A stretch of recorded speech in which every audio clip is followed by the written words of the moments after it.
दोस्तों, आज हम लोग उत्तर प्रदेश के चुनाव और भविष्य की वार्ता के क्रम में अगली श्रृंखला में बातचीत कर रहे हैं।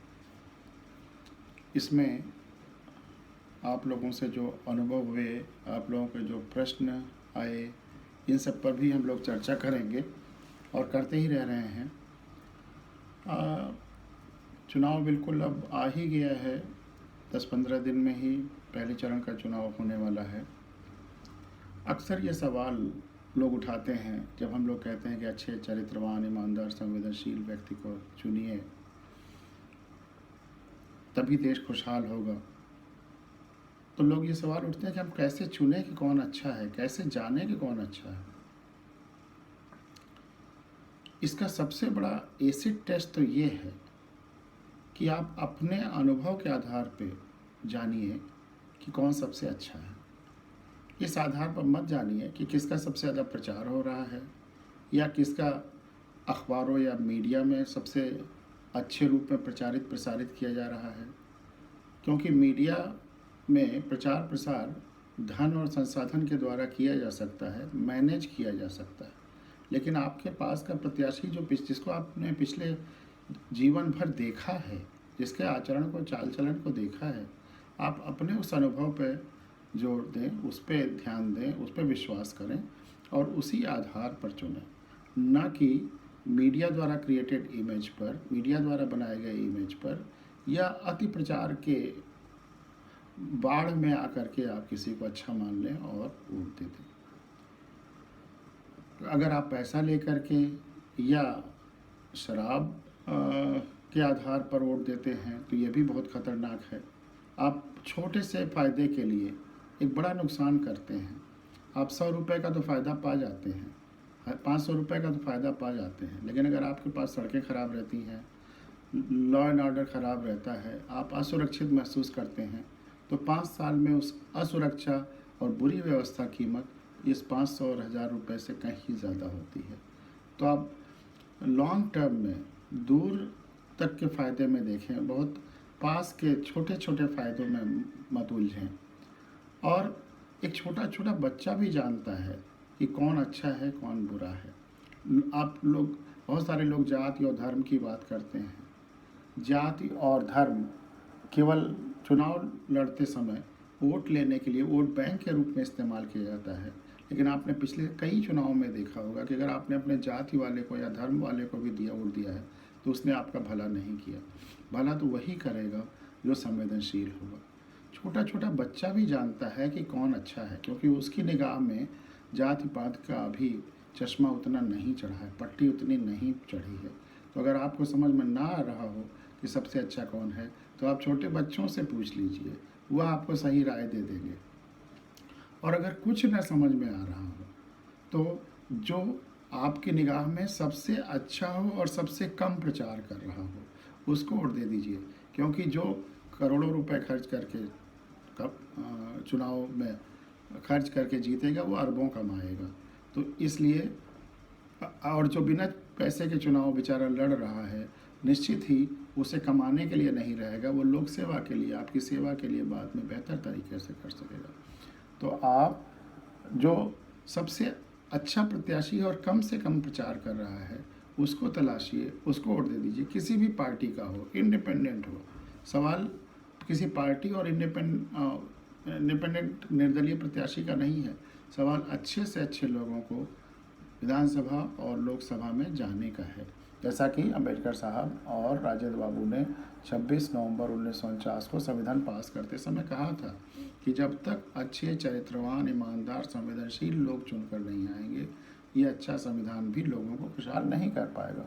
तो ये जिम्मेदारी हमारी, आपकी है कि हम अच्छे चरित्रवान, ईमानदार, संवेदनशील लोगों को विधानसभा तक, लोकसभाओं तक पहुंचाएं। अच्छे चरित्रवान, ईमानदार, संवेदनशील लोगों की जिम्मेदारी है कि वो चुनाव में भाग लें, चाहे किसी पार्टी में या इंडिपेंडेंट निर्दल होकर, और जनता की जिम्मेदारी है कि वो उन्हें जिताए। कई गांवों में संविधान कथाओं के दौरान जब ये सवाल पूछता था कि आप किसको वोट देंगे, किस आधार पर वोट देंगे, तो विश्वास मानिए पूरी बात सुनने के बाद, संविधान की बात सुनने के बाद, फिर किसी ने ये नहीं महसूस किया कि हम अपने जात के आधार पे या धर्म के आधार पे या शराब बांटने वाले के आधार पे वोट देंगे। बल्कि सीतापुर के एक गांव में जब हम लोग संविधान कथाएं कह रहे थे, तो जब ये बात कही गई कि आप शराब बांटने के आधार पे वोट मत दीजिए, और वहाँ ढेर सारी महिलाएं बैठी हुई थी, तो जब उन महिलाओं से आग्रह किया गया कि अगर कोई प्रत्याशी शराब बांट रहा है तो उसका शिकार तो आप और आपके बच्चे ही होते हैं, क्योंकि वह उनकी शिक्षा प्रभावित होती है। जो पैसा आपके और आप परिवार पे लगना चाहिए था, बच्चों की शिक्षा पे लगना चाहिए था, वो शराब पे लग रहा है, तो उसको वोट मत दीजिए जो शराब बांट रहा है लोगों को, आपके पति को या बच्चे को शराब पिला रहा है। तो वहाँ पे ढेर सारी महिलाएं बैठी थी, सामने बैठी एक महिला हंसने लगी, सारे महिलाएं हंसने लगी। तो हमने पूछा क्या बात है, तो उन्होंने कहा कि ये जो सामने दादी बैठी हैं, सबसे बड़ा शराब का ठेका तो भट्टी तो गांव में उन्हीं की चलती है। तो ऐसा भी होता है, लेकिन अगर सारी महिलाएं, जो कि 50% हर विधानसभा में हैं, वह निश्चय कर लें कि वो शराब बांटने वाले को वोट नहीं देंगी, तो कोई भी शराब बांटने वाला प्रत्याशी नहीं जीत सकता है। इक्का दुक्का इस तरह की बातें छोड़ दीजिए जहाँ पर महिलाएं खुद भट्टी चलाती हैं, जो नहीं होना चाहिए। महिलाओं को इन सब से बचना ही बचना है। लेकिन प्रदेश की अगर 50% महिलाएं यह तय कर लें, जाति धर्म और इन सब से ऊपर उठकर, कि जो भी प्रत्याशी शराब बांट रहा है, पैसा बांट रहा है, उसको वोट नहीं देंगी, तो कोई भी शराब बांटने वाला नहीं जीत सकता। 50% वोट इन महिलाओं का है। ये बहुत महत्वपूर्ण मुद्दा है। और किस आधार पर चुनाव करें, इसके लिए, इस आधार के लिए मुझे वो लोक कथा याद आती है। ये लोक कथा दुनिया की सबसे बड़ी लोक कथा है, जनतंत्र की सबसे बड़ी कहानी है, लोकतंत्र की जननी है ये कथा। और बचपन में इसको मैंने अवधी भाषा में सुना था, लेकिन बाद में जब सारी दुनिया की सारी लोक कथाएँ पढ़नी शुरू की, मुझे आश्चर्य हुआ। यही रूसी भाषा में मिलती है, अरबी भाषा में मिलती है, दक्षिण भारत की भाषाओं में मिलती है, आदिवासी भाषा में मिलती है। तो एक लोक कहानी जब नेट नहीं था, मीडिया नहीं था, यूट्यूब नहीं था, पूरी दुनिया में फैल गई हजारों हजार साल से, तो सोचिए कितनी बड़ी ताकत होगी लोकतंत्र की, और कितना बड़ा मूल मंत्र इसमें छिपा हुआ है। जब ये कहानी संक्षेप में मैं आपके सामने रखता हूँ इस एपिसोड में, ताकि आपको यह विश्वास हो सके, यह मंत्र मिल सके कि किस आधार पे हमें चुनाव करना है। कहानी बड़ी छोटी सी है। दो चिड़ियाँ थी, तोता मैना कह लीजिए।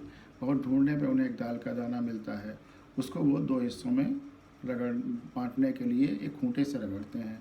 रगड़ने से वो दाल का दाना दो हिस्सों में टूट तो जाता है, लेकिन आधा हिस्सा कोई दरार वगैरह रहा होगा खूंटे में, उसमें फंस जाता है। जब तोता नहीं निकाल पाता, जो आधा बाहर का हिस्सा उसको मैना लेके उड़ जाती है, और जो अंदर फंसा हुआ है दाल का दाना, जब तोता नहीं निकाल पाता तो बढ़ई के पास जाता है और बढ़ई से कहता है, बढ़ई बढ़ई खूंटा चीरो, खूंटे में दाल बा, का खाई का पी का ले पैदे जाई। बढ़ई डांटता है, हट तोते, तुम्हारे छोटे से दाल के दाने के लिए हम खूंटा क्यों चीरे। फिर वो राजा के पास जाता है और राजा से शिकायत करता है। वैसे इस कहानी में कम से कम एक अच्छी बात है कि तोते को राजा के पास बेबाक, बिना किसी अवरोध के जाने का और अपनी बात कहने का मौका तो मिल गया। आजकल के जनतंत्र में तमाम सारे हमारे नेता लोग उन राजाओं से भी बड़े हो गए हैं, अलग हो गए हैं, जहां जनता सीधे पहुंच ही नहीं सकती। तो जब राजा के पास शिकायत लेके जाता है तो राजा भी डांटता है, हट तोते, तुम्हारे छोटे से दाल के दाने के लिए बढ़ई क्यों डांटें। फिर वो रानी के पास जाता है, रानी भी डांटती है, तुम्हारे छोटे से दाल के दाने के लिए हम राजा क्यों छोड़े। सांप के पास जाता है, रानी डसो, सांप भी डांटता है। लाठी के पास जाता है, सांप मारो, लाठी भी डांटता है। आग के पास जाता है, लाठी जलाओ, आग भी डांटता है। नदी के पास जाता है, आग बुझाओ, नदी भी डांटती है। हाथी के पास जाता है, नदी सोखो, हाथी भी डांटता है। जब सबसे डंट जाता है, सबसे नाउमीद हो जाता है, अब वह रोता हुआ जा रहा है तोता, उसका रोना एक चींटी सुनती है। और जब चींटी उससे आकर रोने का कारण पूछती है और चींटी पूरी बात बताता है, तो तोता कहता है चलो मेरे वश में, चींटी कहती है चलो मेरे वश में जितना है उतना करूँगी। और चींटी के वश में क्या है, रेंगना, तो हल्के हल्के हाथी के सूंड में घुसकर रेंगने लगती है। तब हाथी कहता है, ऐसा मैंने अपनी अवधि में सुना बस्ती ज़िले के गौरा गांव में, कि सूंड में घुसा उसको मत कोई, हम तो नदी सोखा लोए।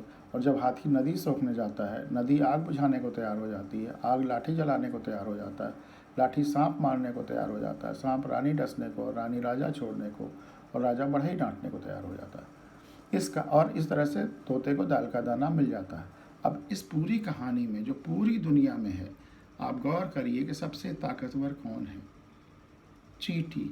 और चींटी अपने किस गुण के कारण सब पे भारी है? उसके आने के पहले पूरा सिस्टम काम नहीं कर रहा था, अक्रियाशील था। और चींटी के आने के बाद पूरा सिस्टम काम करने लगा, पूरा सिस्टम क्रियाशील हो गया। तो चींटी के किस गुण के कारण यह क्रियाशीलता आई? और वह गुण है संवेदनशीलता। संवेदना बना हुआ है जब हम आपकी वेदना को अपनी वेदना के जैसा समझते हैं, समान समझते हैं, तो ये होती है संवेदना। तो जब हम चींटी ने संवेदना के साथ जो उसके वश में था उतना किया, तो पूरा सिस्टम क्रियाशील हो गया। अगर चींटी आकर तोते से रोने का कारण जान करके वापस चली जाती तो ये संवेदना नहीं होती, तब ये महज उत्सुकता होकर रह जाती। लेकिन संवेदना तब पूरी होती है जब उस चींटी के पास जितना उसके वश में था उतना किया। और अगर पूरी संवेदना के साथ जो उसके वश में था वो किया, तो पूरा सिस्टम बदल गया। तो ये बात सारे जनतंत्र के लिए एक बहुत बड़ा ताकत है। और जनतंत्र में चींटी प्रतीक है सबसे कॉमन एलिमेंट की, आम आदमी की। और आम आदमी वैसे भले ही छोटा दिखता हो, लेकिन वह सबसे ताकतवर हो सकता है। वह भले ही ज्ञान बल में, बाहुबल में, धन बल में सबसे कमज़ोर है। राजा रानी क्या क्या थे इस सिस्टम में, लेकिन सब पर भारी चींटी होती है। और चींटी अपनी संवेदनशीलता के आधार पर भारी पड़ती है। तो अगर आम आदमी ठान ले, आम मतदाता ठान ले कि उसे चींटियों जैसे की तलाश करके वोट देना है, जो सिस्टम को क्रियाशील कर दें, और ख़ुद अपने को चींटी समझना है, और चींटी को वहाँ हाथी के सूंड में घुसना था, यहाँ केवल मतदाता बैलेट के पास जाना है, सही व्यक्ति को वोट दे देना है, बस इसी से सारा परिवर्तन आ जाएगा। तो मुझे पूरा विश्वास है कि उत्तर प्रदेश की सारे लोग, सारे भाई बहन सही आधार पर इस बार वोट देंगे, और इस बार चुनाव में एक जादुई परिवर्तन होगा। अच्छे, चरित्रवान, ईमानदार, संवेदनशील लोग भर जाएंगे पूरे सिस्टम में, विधानसभा में। और उसके लिए मैं आपको शुभकामनाएं भी देता हूं और बधाइयां भी देता हूं।